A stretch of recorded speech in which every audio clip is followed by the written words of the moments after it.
Hey, good evening, everyone. Thank you. I wish I could applaud back. Welcome to Talking Volumes. We are so glad that you are here tonight. My name is Kelly Gordon. I'm the producer of Big Books and Bold Ideas with Kerri Miller that you hear every Friday on NPR News. We're just so glad to have all of you gathered here tonight. I want to give a special shout out, though, to our NPR members. Where are you? Okay. Thank you.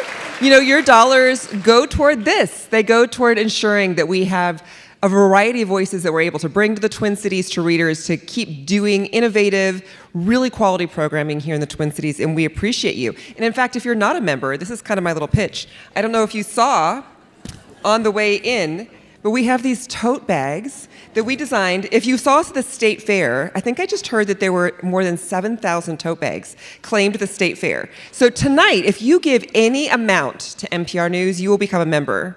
You get that badge of honor. But if you give $10 or more, you get a tote bag. So, and if you there's no better way to say I'm an NPR member than to have a tote bag, right? That's public media in its essence right there. On behalf of the team, I also want to thank our Talking Volumes season sponsor, Episcopal Homes, for your support. We are so thankful for them. Yes, please give them a round of applause.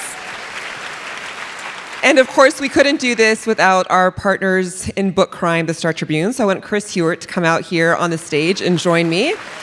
Chris is the interim books editor at the Star Tribune.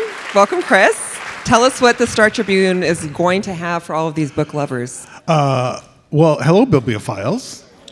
I hope everybody had a good National Book Day on Saturday, which I hope we can all agree should be every day. It kind of is, isn't it? It kind of is. Every day. Especially today. In the Star Tribune coming up, we have an interview with beloved author Kate DiCamillo about her new book, which is called The Lost Evangeline. That will be in the paper 2 Sundays from now. Make that 3. I don't know what day it is.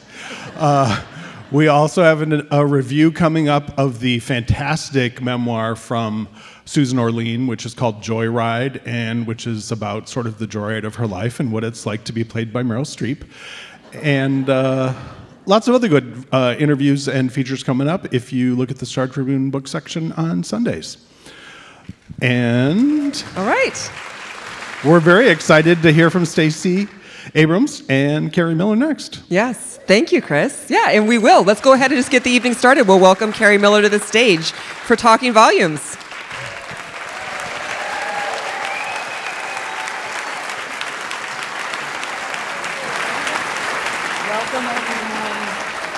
It is always so gratifying and wonderful to gather with you for Talking Volumes.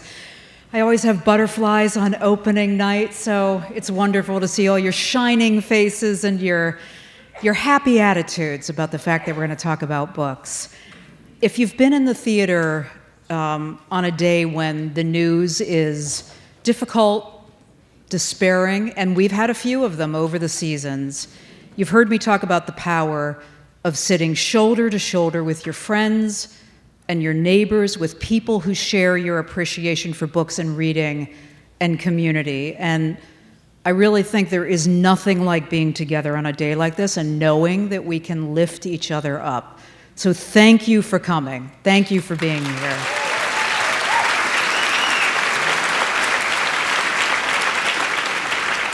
Tonight, as we take in the events of the day, we are so very fortunate to be in the company of Stacey Abrams.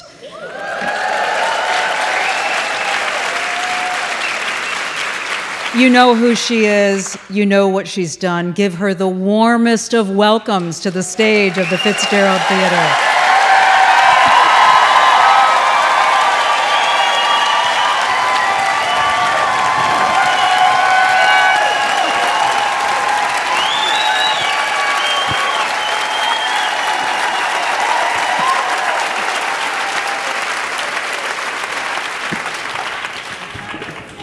Love you too. Thank you. I was listening in the wings, and Kerri and I spoke earlier. And so first I'm going to break my microphone. But I am actually going to ask for a moment of silence. I know that the tragic shooting today of Charlie Kirk but also the shooting of 3 students at Evergreen High School in Colorado. It meets a moment that this community has been grappling with because of the unconscionable murders of the children at Annunciation and Speaker Hortman and her husband. And I just know that while differences are going to be part of our discussion, there should be nothing that unites us more than not just grief, but care for one another. And so if you will join me in a moment of silence, I would appreciate it.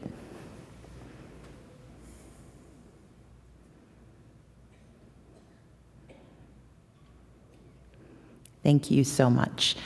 I wanted to say that you guys have an amazing person in Kerri. Oh, wow. Stacey, wow. Thank you. Before I give it back to her, this is hers. I get to be here as a guest, and I will tell you that I've met people who are reluctantly gracious when I try to seize power.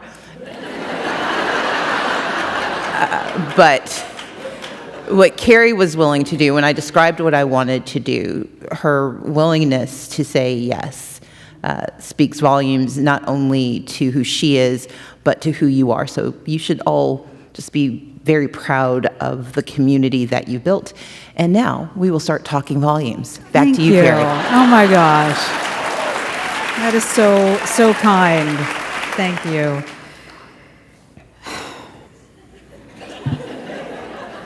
I'm shaking. This doesn't happen. I sat on my script, sorry. All right. Okay, there we go. You were chosen to give the response to President Trump's State of the Union speech in February of 2019. And one of the things that you said then, in this time of division and crisis, we must come together and stand for and with one another. America has stumbled time and again on its quest towards justice and equality.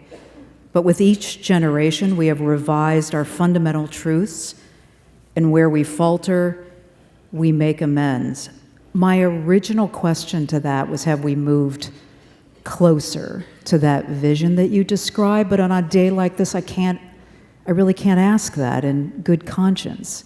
So how do you keep that kind of hope alive optimism when we're living through what we're living through? I wouldn't describe it as optimism, because optimism feels too naive. Mm-hmm. It's intention. My job in the legislature, I was the minority leader. They call you leader to make you feel good. They put minority in front of it so you never forget your place. And then they say, go fix stuff. And this comes back around to how I think about Avery Keene.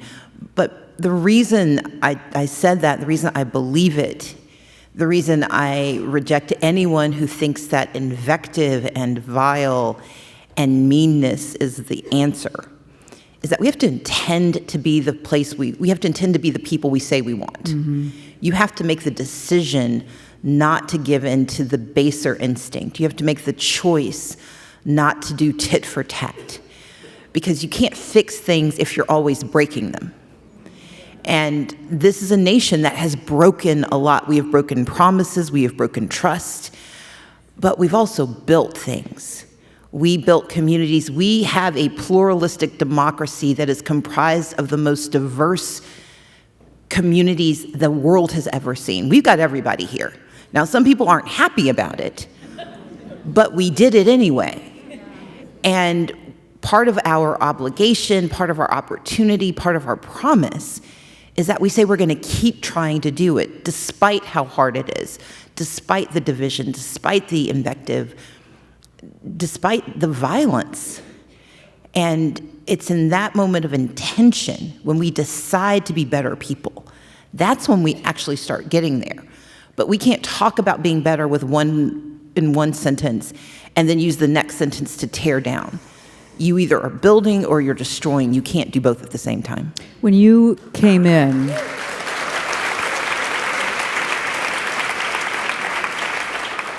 When you came in tonight, we were talking about the events of the day, and you said a couple times, we're living in an upside-down world. That is exactly how it feels, and I think precisely why it is so disorienting. I know there have been other periods in history. After Reconstruction, Vietnam War, a lot of political violence.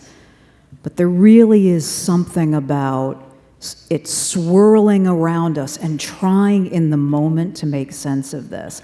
You're called on often to speak to making sense of it. And I guess I want to know about where you go for the kind of idea to share that helps us fight back against that disorientation. So my parents are pastors. They're retired United Methodist ministers. And they didn't become pastors until I was a junior in high school. Before then, they were just very preachy. And so finally they got paid for it. A very little amount, but they got paid.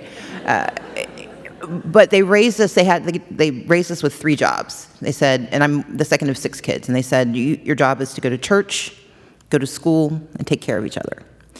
They said go to church because they wanted us to be grounded in something larger than ourselves. And that's what faith does for you.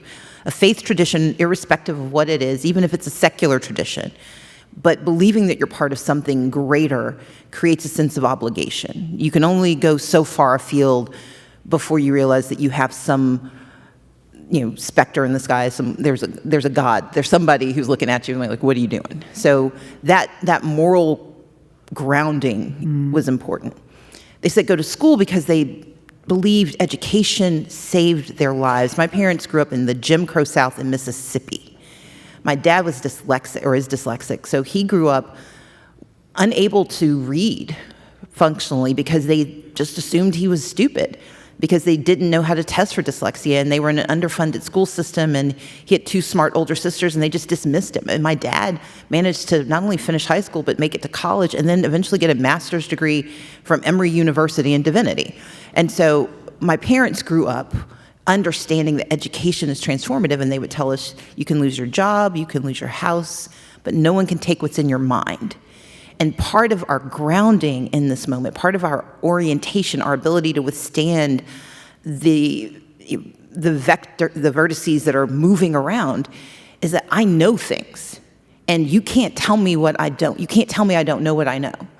And that knowledge, that the ability to know I can learn, that I can understand, has the capacity to anchor you in place when everything is swirling. And then the third responsibility they told us we had was to take care of each other. There's 6 of us, and my parents would take us out to volunteer, which seemed like a futile effort. Like, we're in Mississippi, we're poor. And we would tell my parents, like, Mom and Dad, we're poor too, right? And they seemed confused about that, because we'd be at a soup kitchen or a homeless shelter. We would be out volunteering, and we're like, yeah, we don't have running water at home. But my mom would say, no matter how little we have, there's someone with less, your job is to serve that person. My dad was more succinct. He said, having nothing is not an excuse for doing nothing. And so, thank you. And so when I watch the world turn upside down, when I see people do things that are mean and cruel, when I watch those who have the most power, the most money, the most access, the most privilege, when I see them strip it away from others, I can either bemoan their hatefulness or I can fill that void with good. And that's what my parents raised me to believe, that my job is to fill the void with good, to not allow that vacuum to exist. My morality says it's my job, my education says it's possible, and my spirit tells me I'm the one who has to do it. I can't wait for someone else. So that's what I do.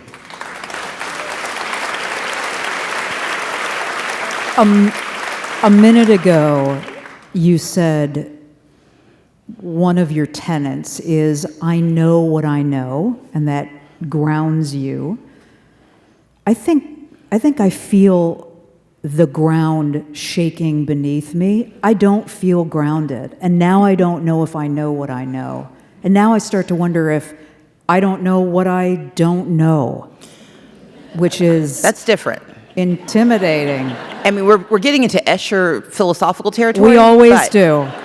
Inevitably, Stacey, it comes to this. But here's the thing. So before my parents became ministers, I promise this whole conversation isn't about my parents, but, I've had them for 51 years, so, So before my mom and dad became pastors, my mom was a librarian. Mm-hmm. She was a research librarian. In fact, I was in Wisconsin yesterday. She got her master's of library science from the University of Wisconsin. All right. Yes. I figured that would work in this crowd. So growing up, and she was a college librarian. So you could never say, when you asked the question and they said, go look it up, she meant it. Which meant that it was really frustrating. And this is before the internet. This is like microfiche territory. And Dewey and Decimal and we all got along really well. But the reason I push back on what you know versus knowing what you don't know, ignorance isn't a problem until we get comfortable with it. Mm. Thank you. Our responsibility is not perfect knowledge, it's perfect curiosity. That's what we are charged with. And those who seek to destabilize us, those who seek to shake our faith in ourselves and our knowledge, those who seek to strip us of that knowledge, do so because they understand how powerful that curiosity can be, how powerful the pursuit can be. That as much as I may have learned from whatever book I went to go read, the fact that I knew I could find the answer, that exploration was more important than the answer I found. And so part of what you have to hold to, what we all have to hold to, as they shake up the snow globe of our world, as they try to destabilize us and confuse us and convince us that our knowledge isn't real, is that we may not have all the answers, but we've got the process, we've got the capacity, and we have the right to that curiosity. That's what we've got to hold to. Are there, in some of your most private moments, do you say to yourself, I thought I knew them, us, we? Because I do find myself saying that. I grew up in Mississippi. No. There's no... Okay, let's be really clear. I'm a black Southern Democrat. I'm glad. This is not a partisan piece, but it is a cultural and geographic juxtaposition that is important to understand. I grew up in a place where my very presence had been illegal, where I'm the first generation in my family. My brothers and sisters, we're the first generation with my cousins in our family to be born into this country with full civil rights. And so, no, I'm not surprised. I grew up in a place that had the Confederate battle flag flying in front of the halls of justice. I grew up being told that I grew up with parents. My dad was arrested when he was 14 for registering black people to vote. And so I am not surprised by who people are. I am surprised that we keep forgetting. Yeah. And we keep forgetting because it's easier to pretend that things will just be okay. Society is work. People are hard. I barely get along with myself. And yet we think that we're going to wake up and everyone's going to want the same things or be willing to work in the same way. We have a native instinct that we have to grasp what we need because someone might take it. Where we are always fighting, we're fighting against that instinct in the society when we have to contribute to others. I mean, democracy is an amazing and insane notion because we contribute our power in the hopes that the others that we are sharing it with will share it back. We agree not to get the stuff we want sometimes Right. because we think that if other people can get what they need, they'll eventually share it with us. Like, that's kind of insane if you've met people.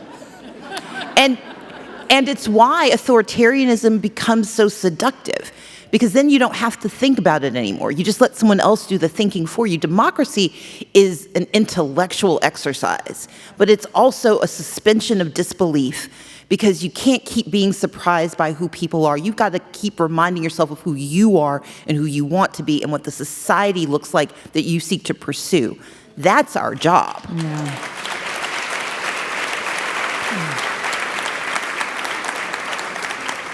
As I was thinking about being here with you tonight and knowing what was happening out in the world, I wondered if there is, maybe it's a book you bring along with you, maybe it's a book from your bookshelves at home that you turn to, consolation, comfort, illumination. Okay.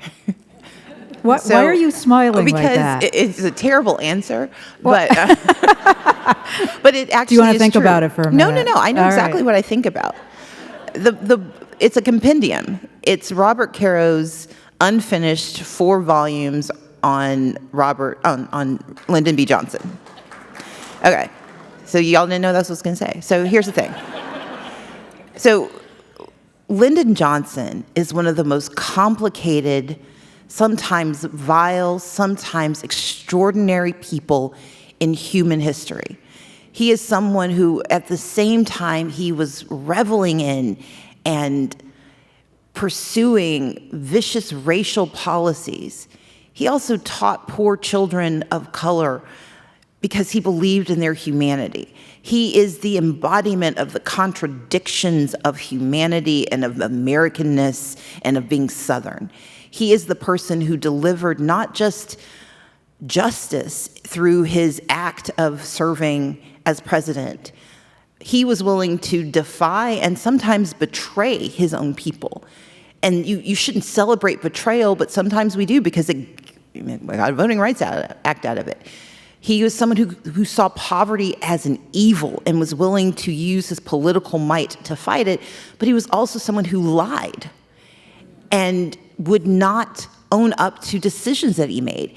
And I find him both instructive and I find him inspiring, because in the worst moments of his life, he still managed to excavate extraordinary good.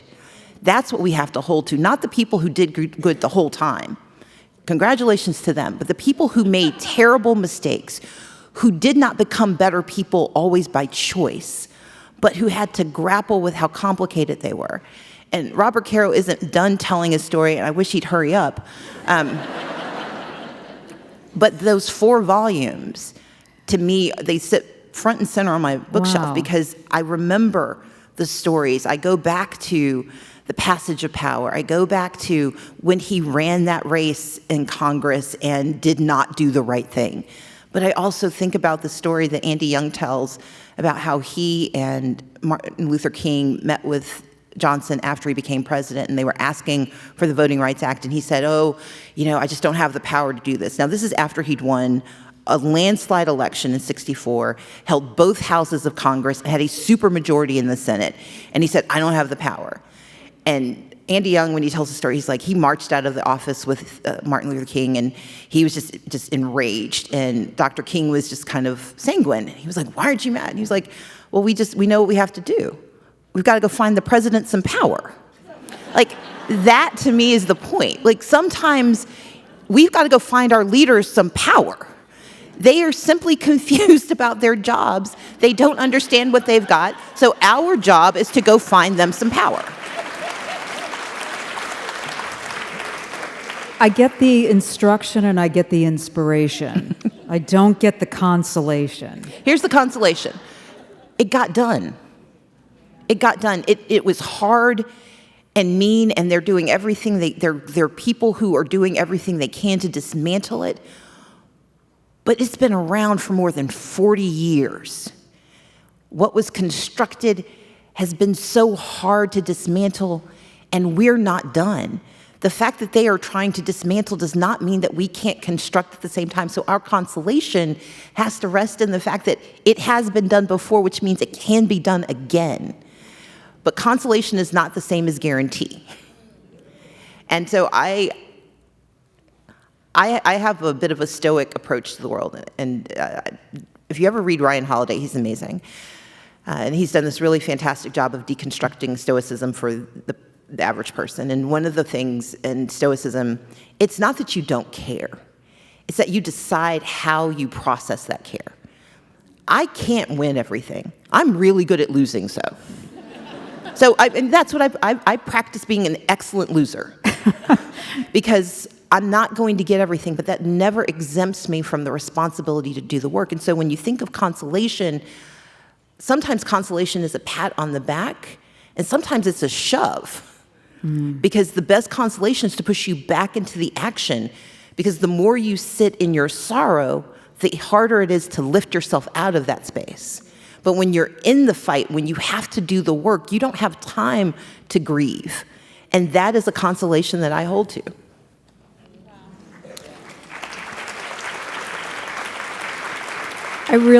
What you just said about failure is really intriguing.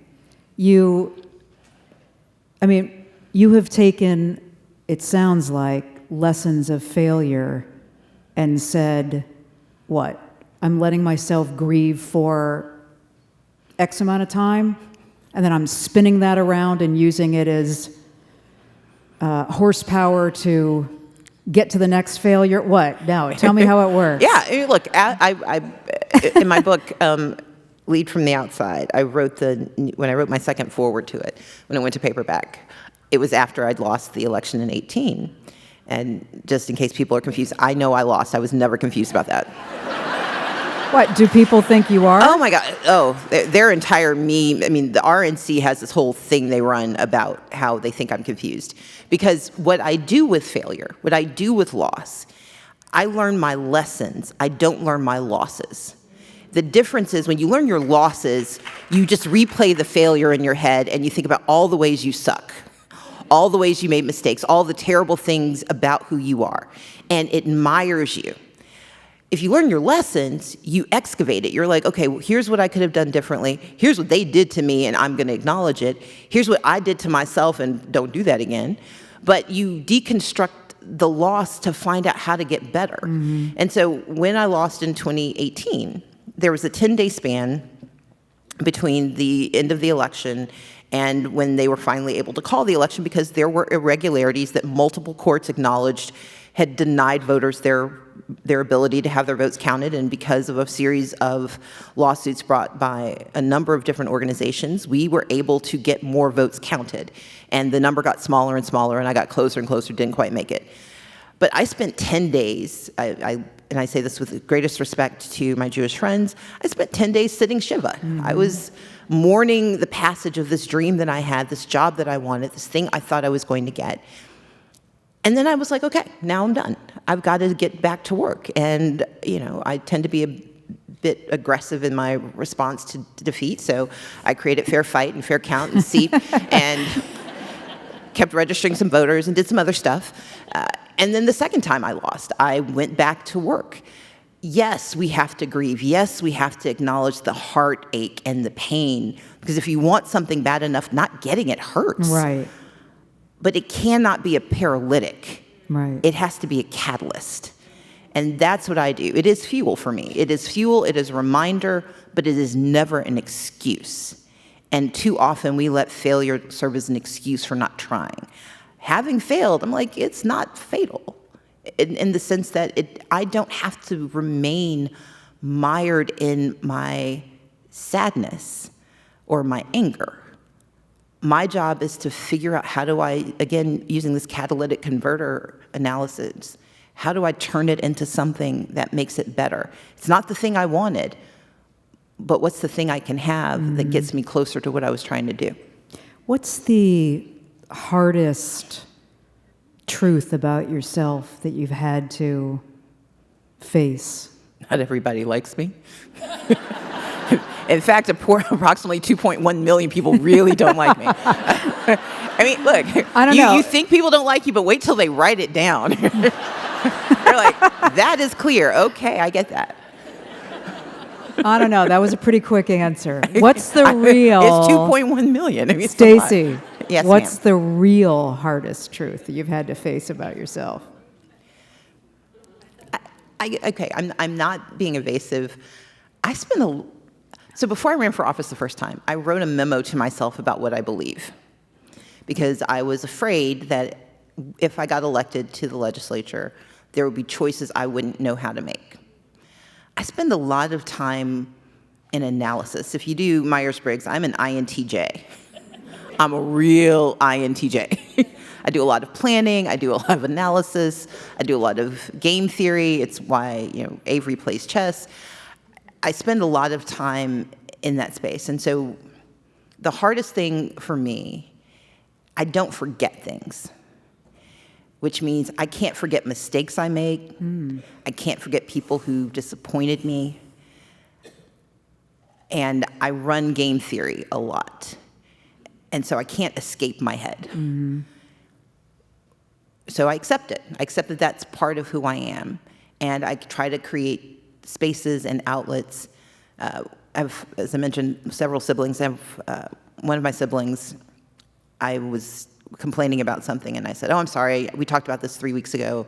And she was like, "Stacey, you don't have to remind me of the day you told me this." She's like, "It's okay." And so the hardest thing for me is to, it sounds like that terrible question you get when you're being interviewed, like, what's your greatest weakness?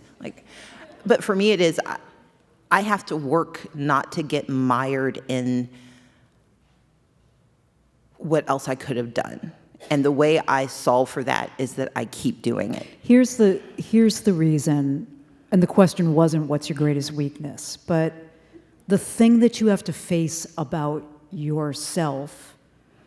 And the reason I think that's illuminating is I think you show up to a lot of people as pretty much as you've described yourself. I've dusted myself off. I've got 6 other ideas. I'm rushing forward to get them done. And it's interesting to hear you talk about grieving and what you do to reckon with not getting the thing you really wanted. So I sometimes say, I've met me, I'm not overly impressed. I'm not. And so I'm like, yeah, I've seen me, I've heard myself talk. And I appreciate the fact that other people show up to listen. It's quite lovely of you. But part of it is not the absence of grief. It is not the absence of shame. It's not the absence of pain. It's a question of what has superior position. I don't get the luxury of deciding to quit. When I didn't win both times, I applied for a job, my application got rejected, and there are some who were like, you should never apply again. I'm not going to listen to them, because part of my responsibility is not getting the job doesn't exempt you from the work. Right. And too often we mistake position for power. There are positions that would make the work easier, and I've applied for those positions, but the minute the position becomes more important than the work I want to do with that position, I'm in the wrong. And so it is easier for me to, I think, rebound, because I'm constantly reminding myself that the position is fungible, the work is not. And therefore, I don't get to be governor, so I create a bunch of organizations. I don't get to do X, so I create Y and Z. You don't let me do this, I'm going to find a different door and come in, and I'm going to take the door off the hinges and then send out a smoke signal so other people know where to show up. That's what I meant when I said you show up like that. I've been listening to this, and I've been wondering how, I know you've been a reader since forever, me too, how books created that sense of moral grounding that you have. I grew up in a family that believed not just in reading, but in storytelling. It's a way of communication. It's a way of passing knowledge. It's a way of creating intersection and community.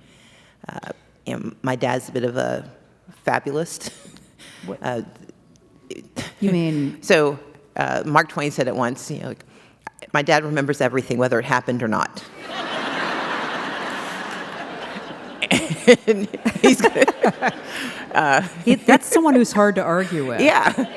But it is so much fun to hear it. Like, my dad, he'll go off of this whole thing, and you're like, someone will say, well, how much of that is true? I'm like, we don't know. But it sounded great. Like, but because he is such a thoughtful person, there's no malice behind it. It's not lying. It is, he tells the stories that you need to hear to understand where you are. My mother is very studious, and so she used to read to us all the time.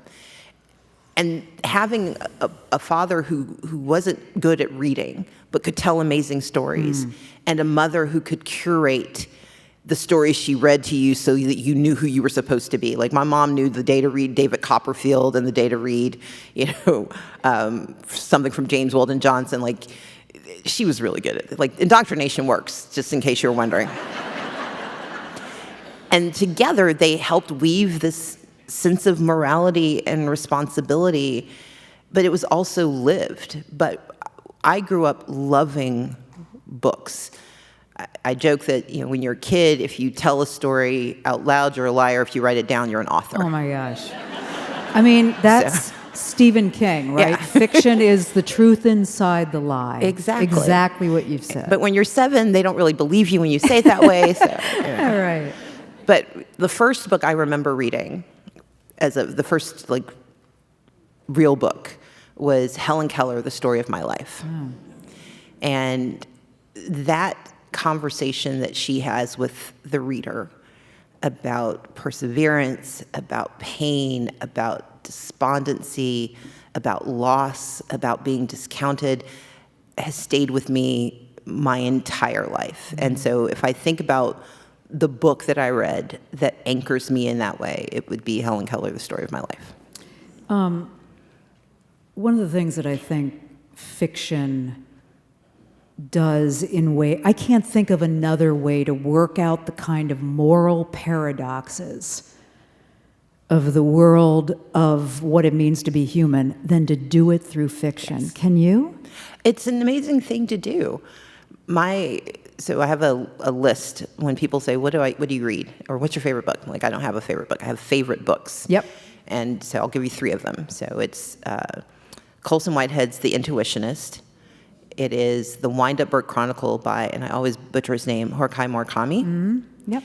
And it got displaced by N.K. Jemison's trilogy, the Broken Earth trilogy.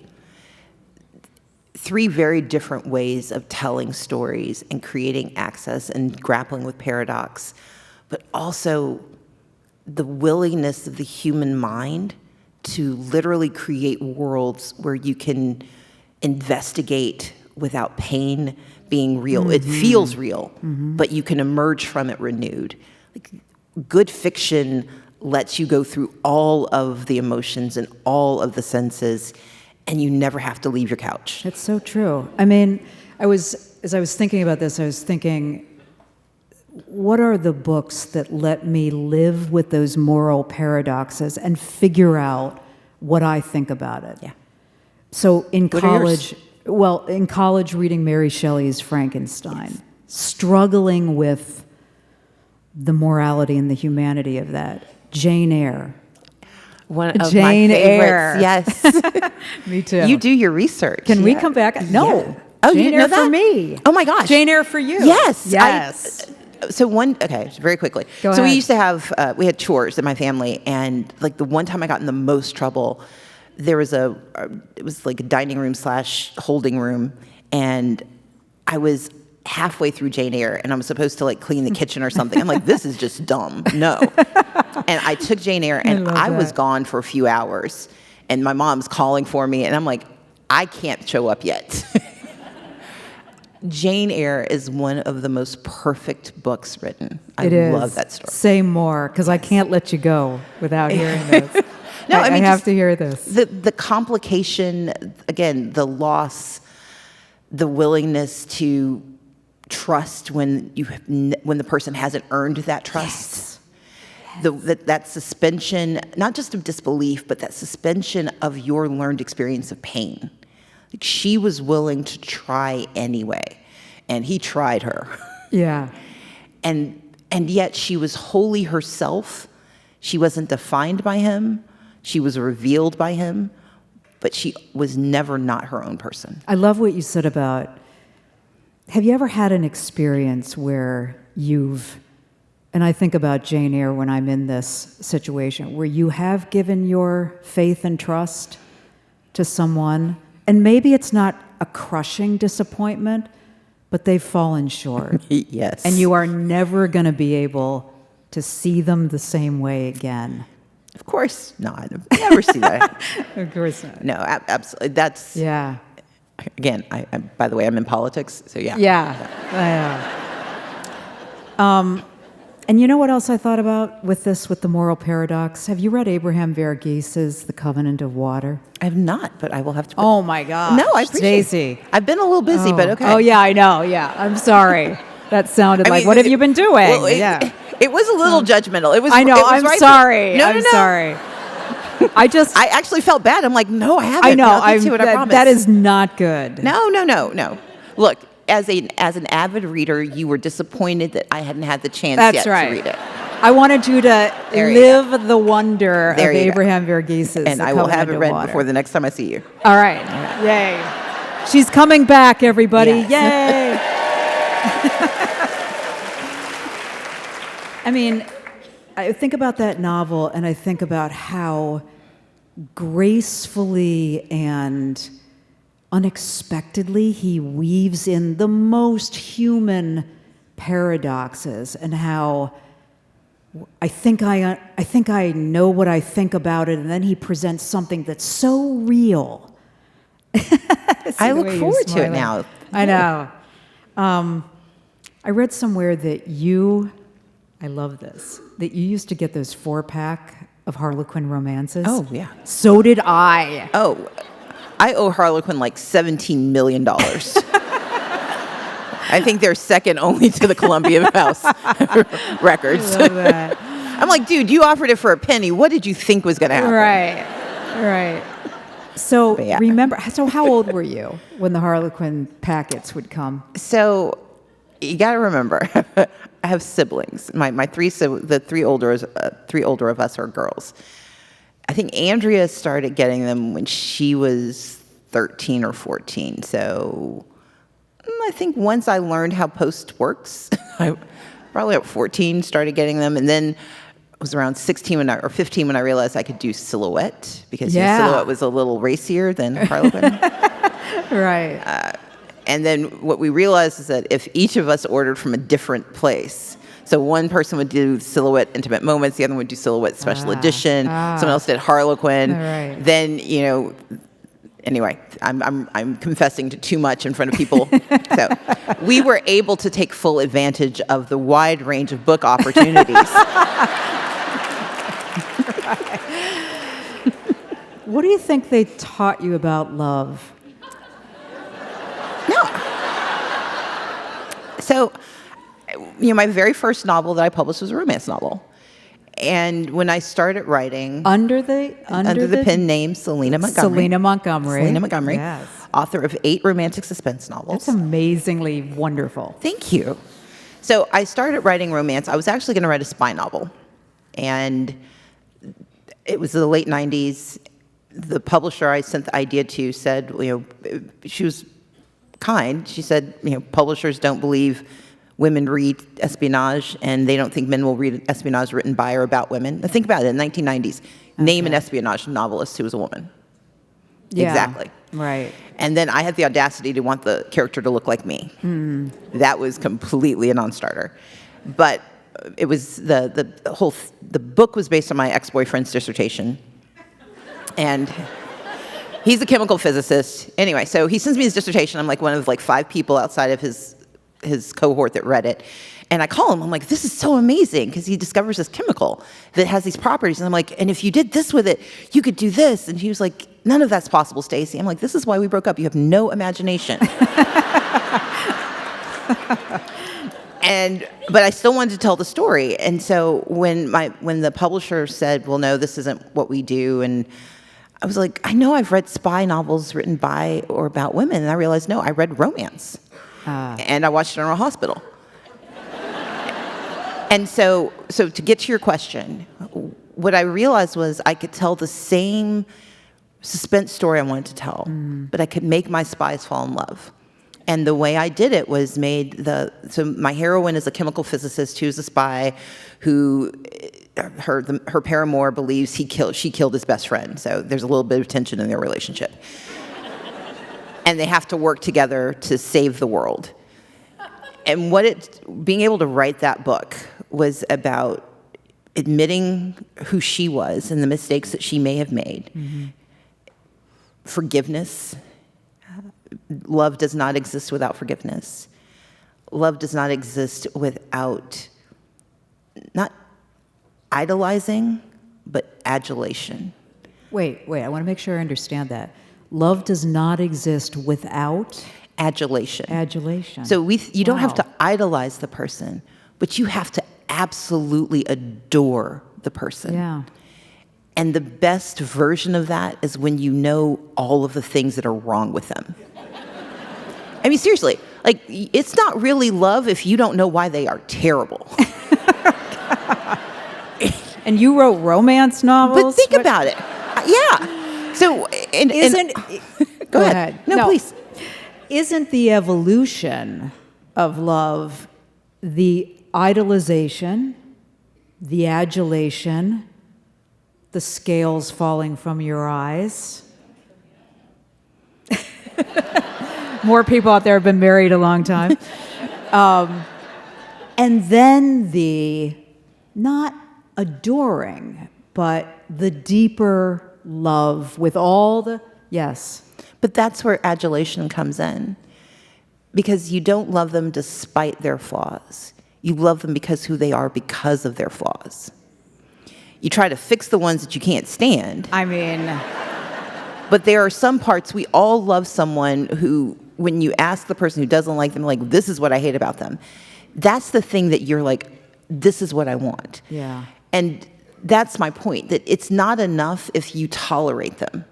Right. You've got to actually want the broken parts a bit. Yeah. Because otherwise, why are you around? Why are you still staying? And I think that's where love is the most interesting to write about. And I do this a little bit with Avery and Definitely. Jared. Jared loves Avery because he knows her, not despite it. And he tells her, he's like, yeah, like you're a bit much, but I like much.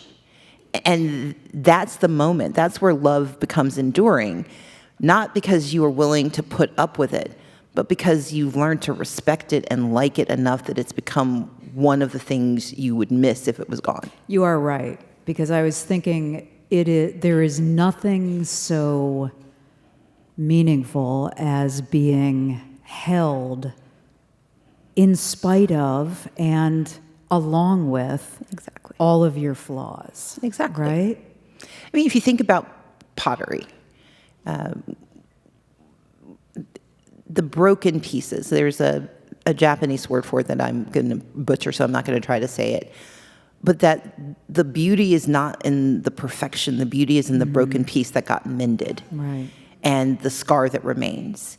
And often the pieces of us that are the hardest to love are the scars. We need people who love our scars, who don't look away from them, who don't tolerate them, but who celebrate them because what those scars represent that we had to go through or who we are because of those scars. That's where love is. You can try to make the rest of it better, but if it has to be perfect, it's not real. That's beautiful. How's your love life? Oh, in my mind, it's great. But if anybody has sometimes ideas, that's please the send them best my part. way. One of the things that I love about the quality of the relationship among the four friends is the friendship.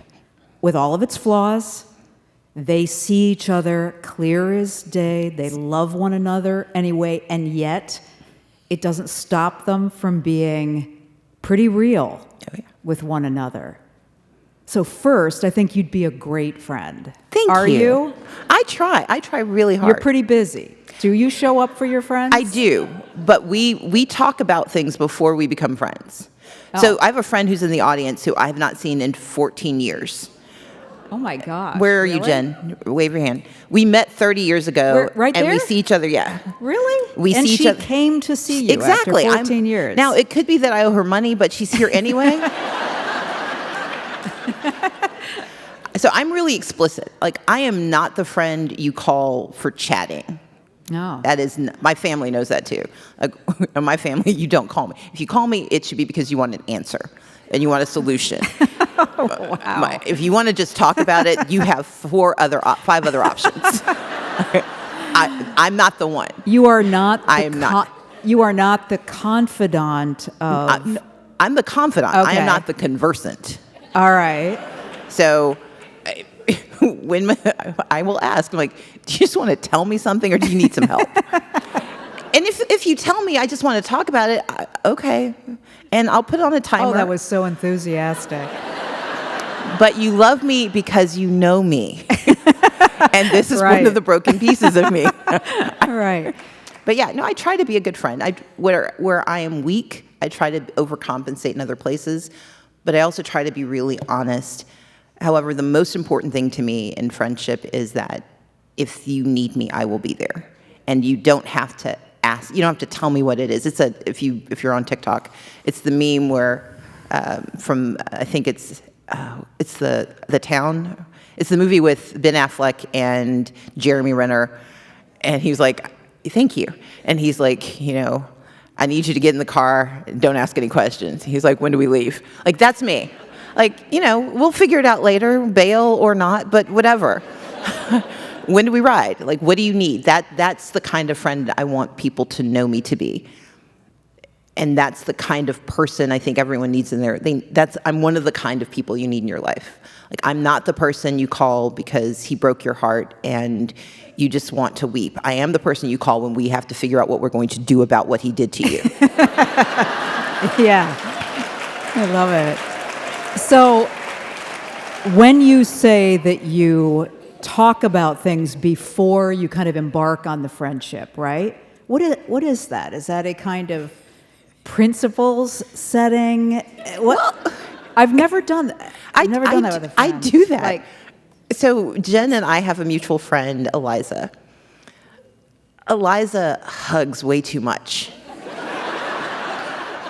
And she's turned it into a weapon. Like she attacks me with hugs, and it's with this gleeful menace as she does it. And I'm like, I'm not gonna hug you back. Stop touching me. But I know that about her. She knows that I will fly around the world for what she needs. And I said that. Look, I'm not gonna hug you unless it is a birthday or you've created another human. Then I will do that. But if you need someone who's going to be awake at 3 a.m. because you've got to talk about something and figure something out, I'm there for you. I have another friend who, she chatters, and she's actually one of the characters is patterned after her. She knows I'm not listening. We're very clear. But she doesn't. We had this conversation. We drove from New Orleans to Maine together. And around Mississippi, I'm like, I can't listen anymore. You can talk as much as you want, but you need to signal when I have to pay attention. Wow. And we've been friends for 25 years because I was really clear. So I don't want there to be any ambiguity about my flaws. I love this. Her chatter's just bouncing off your Seriously, head. she the can whole be. time. She is fascinated by air. It is amazing.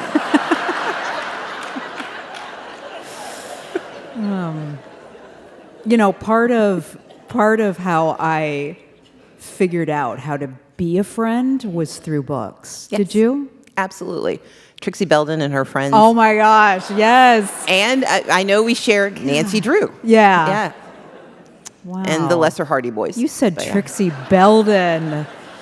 Trixie Belden. Trixie oh my Belden. God, it makes me feel so happy. Hey. Okay, so Yes. before we hear the excerpt, Yes. I did want to talk to you about, I wanted you to talk a little bit about the nature of the friendship that forms this tight group, even given all of their personality things.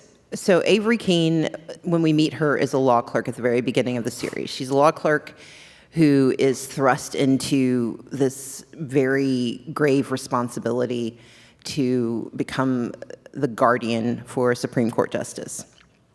And one of the first people she meets in this universe is his estranged son, Jared, who you have to wonder, why would he pick his law clerk and not his son to decide whether he lives or dies? She has as her ride or die, her friend Ling. They met during their freshman year in college at Oberlin, but Avery has such a chaotic life that she ends up leaving after a year, but their friendship remained, and they eventually find each other again when they both are living in DC. And then the lawyer who, unbeknownst to him and to Avery, thrust her into this position despite the fact that she knew nothing about this power she was going to hold, is the lawyer Noah Fox. So you've got Jared Wynn, Ling Yin, and Noah Fox, and they meet in the very first book. And their differences, but also their commitment to each other and to justice forms during that first story, gets heightened during Rogue Justice and comes into play in Code of Justice. It feels so natural, the true affection, but the surface kind of differences and, crabbing back and forth at each other. And, I felt like you gave a lot of thought to how these, that's not plot-driven kind of stuff. That's really, who are these people and how are they going to make this group work, I guess? Jared started out, I needed a foil for her having this responsibility. Okay. And he's a surveillance expert. He was in the Navy, and because of some, again, if you read While Justice Sleeps, a set of circumstances forces him away from his chosen life, and he's got to figure out who else he's going to be. I needed him to, he had to help despite his anger, despite his resentment. Ling is reluctant. She's a bit of a curmudgeon. Yeah, exactly. But she loves her friend, and she's smart enough to know that without her, her friend is going to get into a lot of trouble. Okay. But she's going to make sure that she narrates that trouble the whole time.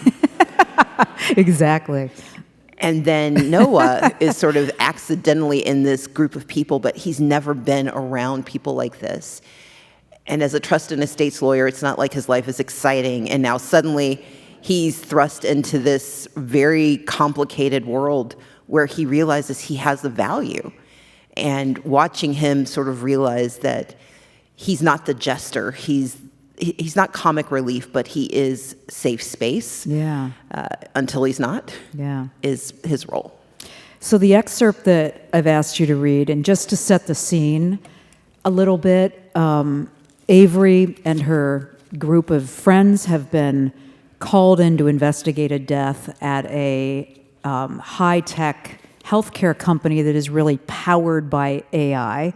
What else do you want to say about this before we hear it? So this is the moment where Avery has been given this job. Because this is a top secret company that's about to go public, she has very little control over who can help her do this investigation. And she decides, rather than using the experts that the company wants her to use, she wants to use her friends because they conveniently have all the skills that she needs. But they don't necessarily know what they're getting into, and she's got to convince them. All right. Ready? Perfect. So they're at dinner, because that's how she bribes them. And we're sitting at the dining room table. Avery and the Three Musketeers. What's the catch? Jared nudged. Tell her the rest, Avery. So, she stuttered uncharacteristically. Noah had learned about the death when he visited Kamaska with her, and Jared already knew. Now, laying out the entire case for Ling had Avery paralyzed. She might have hedged the story with the firm's partners, but she owed her friend the unvarnished truth. She threw a desperate look at Noah, who signaled with his silence that she was on her own. Okay, in addition to the traditional investigation I've outlined, Kamaska is also focused on examining a specific incident. Slowly, Ling lifted her fork to scrape at the remnants of dessert on her plate. What kind of incident? One of their chief engineers died in a freak accident in the building. An anonymous note, purportedly from the artificial intelligence at the heart of their system, has taken responsibility for the death. She paused, then mumbled, "It told them that the death was only the first and there would be others unless Kamaska shuts down this project." The building where we would be working is run by an AI system that has gone full 2001 A Space Odyssey? Ling dropped her fork with a clatter. And you want to go into the crazy place, taking us with you. The AI didn't write a confession, Ling. At least I don't believe it, and neither do they. But they are worried that someone is tampering with either the AI or their company. Then hire a private investigator or a security team, Ling argued. Why hire an attorney and her friends to pull up in their mystery machine and snoop around like Scooby-Doo? Mercifully, Noah intervened. I wondered the same thing. Assuming this is corporate sabotage, bringing in a security team only solves the physical threat. A PI can ask questions, but no one would be sophisticated enough to wade through the reams of information necessary to uncover the culprits. Hiring a law firm to perform an investigation gives you the ability to review the entire company from every angle, all under the protection of attorney-client privilege. Ling swiveled toward Jared. You've got a security background. You cool with your girlfriend going undercover to find a killer? I don't dictate Avery's choices, he responded diplomatically. But I agree with Noah that the real threat is probably the result of corporate espionage. Or, like the police determined, that Elisha Hibner's death was a terrible accident.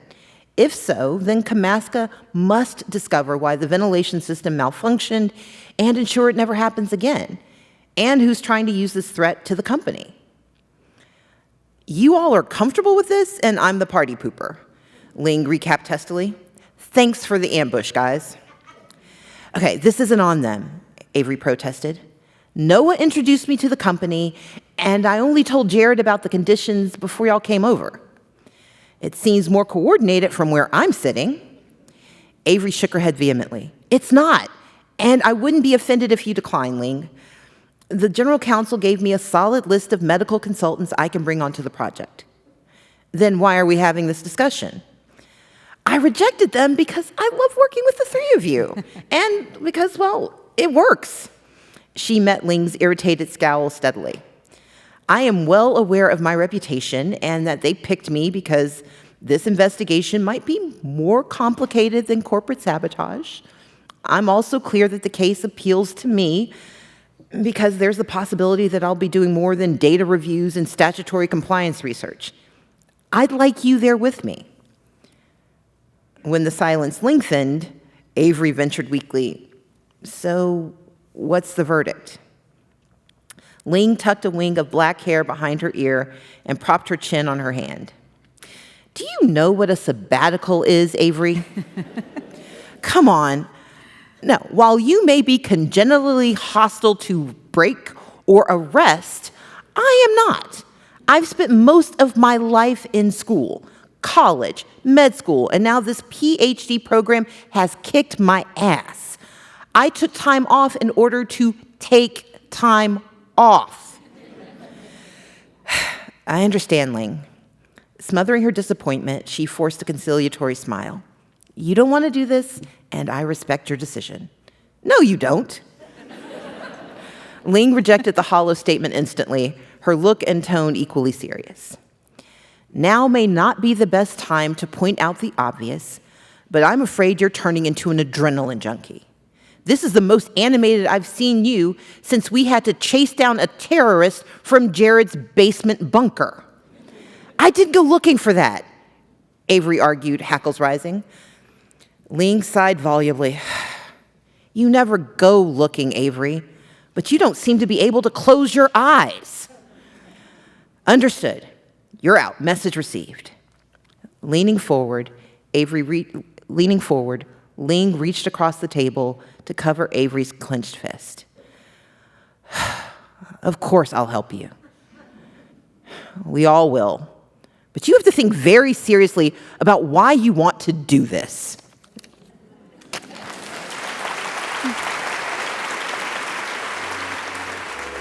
It's not personal, blame will be assigned in order of most convenient.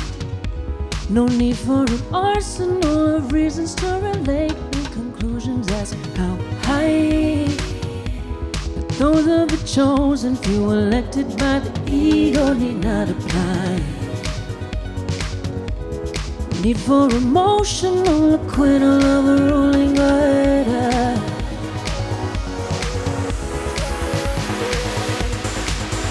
Every feeling that I've ever felt, rubbed into a penny for a wishing well.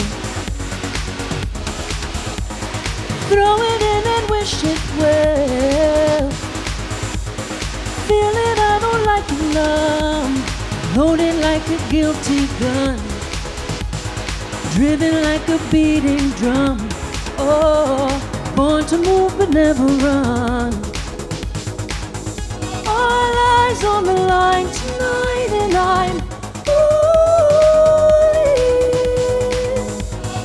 burning in a blaze of glory, brighter so they tell our story. All eyes on the line tonight, and I'm burning in a blaze of glory, brighter so they tell our story. Brighter so they tell our story. Brighter so they tell our story. All eyes on the line tonight, and I'm holy.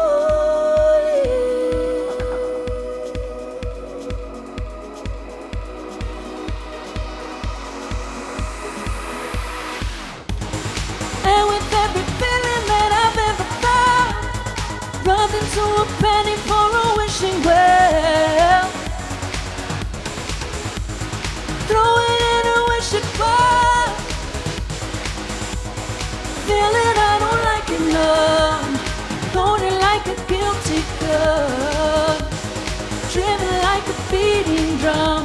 Oh, born to move but never run. All eyes on the line tonight, and I'm holy. Burn it in a blaze of glory, brighter so they tell our story. All eyes on the line tonight, and I'm holy. Burn it in a blaze of glory, brighter so they tell our story.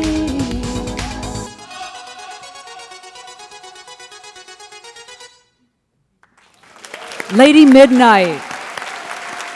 Hey guys, great. Tell me about the song choice. How do you choose a song for a legend? I know. But this song, All In, I wrote it after the murder of George Floyd.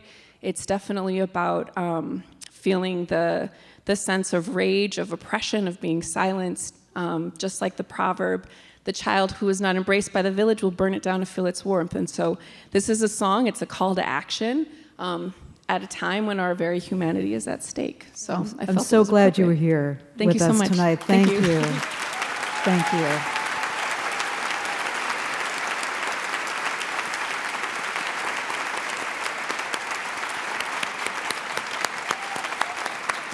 Okay, we're going to bring the lights up. Stacey has a plane to catch, so we have a hard out at 8:45, but I want to give you lots of time to ask questions. Yeah, my name is Lily Shaw, and I'm a mother. I'm an activist. I so admire everything that you do. Thank you. Brings me to tears. I have a 14-year-old daughter who is a writer, and she has written words since she was 2. And for a creative writing class last year, she wrote a 20-chapter book. I don't know how to write. I don't know how to foster that. I know how to tell stories. Today, she handed me a poem that she wrote because we had 2 family members in Annunciation. I'm so sorry. And I was worried last week when she wasn't talking about it, when she wasn't saying things. And then she handed me this poem. And in that poem was everything that she felt. I understood her perspective. And I just want to ask, how do I help foster that? How do I build that in her to do the things that you have done, to be political but be safe with herself and her heart? I'm not a writer, how do I bring that out and continue to foster that in her, whether she is a famous writer in the future or not, but just so that her words can continue to go down on paper and get to the right people? So you begin by never again saying, I'm not a writer. Because that's irrelevant. You are a listener. You are a reader. You are an audience. Writers want to pour things out, but it becomes real when people take it in. Mm-hmm. And as long as she knows that she has someone who will take in what she offers, who will celebrate it, and who will celebrate her, that is what transforms her. Your joy in her ability to share her words is not something she doesn't see. She sees it, because when she gave you that poem, she was afraid that you weren't going to see or hear what she was saying. The moment you told her you did, the moment you showed her that it moved you, that carries her for the next 5,000 words. When she knows that she has an audience that will not just celebrate her blindly, but appreciates and knows what she is, that she is seen, that she is loved, and that you are hungry for the next word she gives you, that's what's going to transform her when she becomes a famous writer.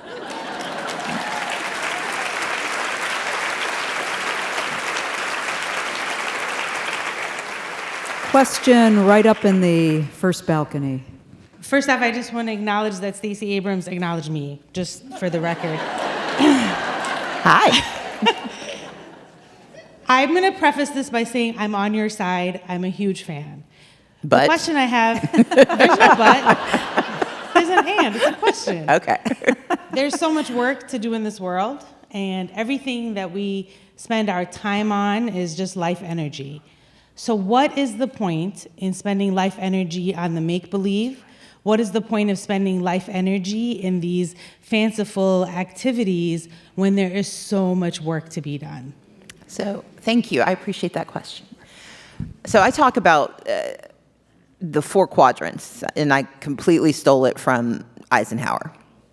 So President Eisenhower had these 4 quadrants. He said there are things that are important and urgent, things that are important but not urgent, things that are urgent but not important, and things that are neither urgent nor important. The instinct is to spend all of your time in important and urgent. But if we don't visit important but not urgent, we don't have the tools we need for when the urgency hits. Too often, though, we're actually dragged down into the urgent but not important. That's usually because somebody forgot to do something they were supposed to do or forgot to tell you. And it eats up so much of our day and so much of our mental energy because it's not important. It just feels like it's supposed to be done. And that's why the not important and not urgent quadrant is so extraordinarily important. Where make-believe and fantasy exist is where renewal waits for us. I go there because I can't do things that are important but not urgent if my brain can't process. I can't not say inappropriate things to the people who make me do urgent stuff that's not important if I haven't gotten a break. And I can't do the things that are important and urgent if I am so broken by reality that I can't imagine better. I haven't seen the world that I want, but I can make it up. And when I make it up, I give myself permission to then go to important but not urgent and start writing those papers and constructing those ideas. And I go over to important and urgent and I register those voters, but I also go and serve at that soup kitchen. We have to give ourselves permission for make-believe because that's where we make reality happen. You cannot construct the world we need if you are mired in the world that doesn't want you here. And so I believe in all 4 quadrants. I watch an inordinate amount of television.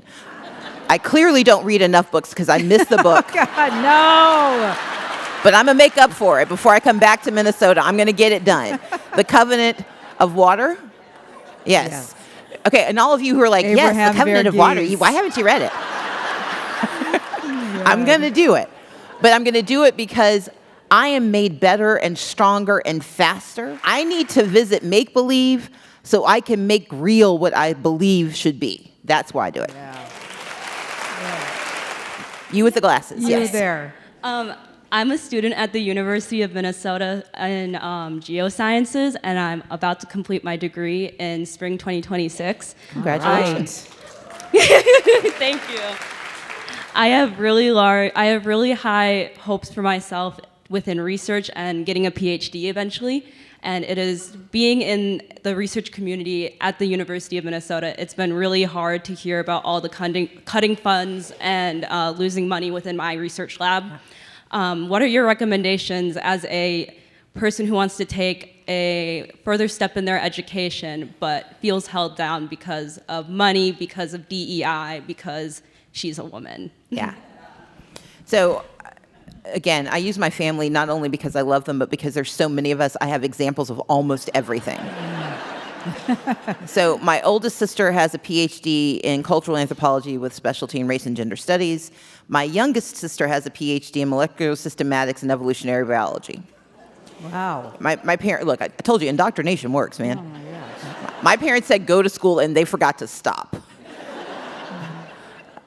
So the thing to remember is that the generations that preceded you didn't have all that you have, which is not to say that you should not feel the loss, but that loss should not be allowed to break you.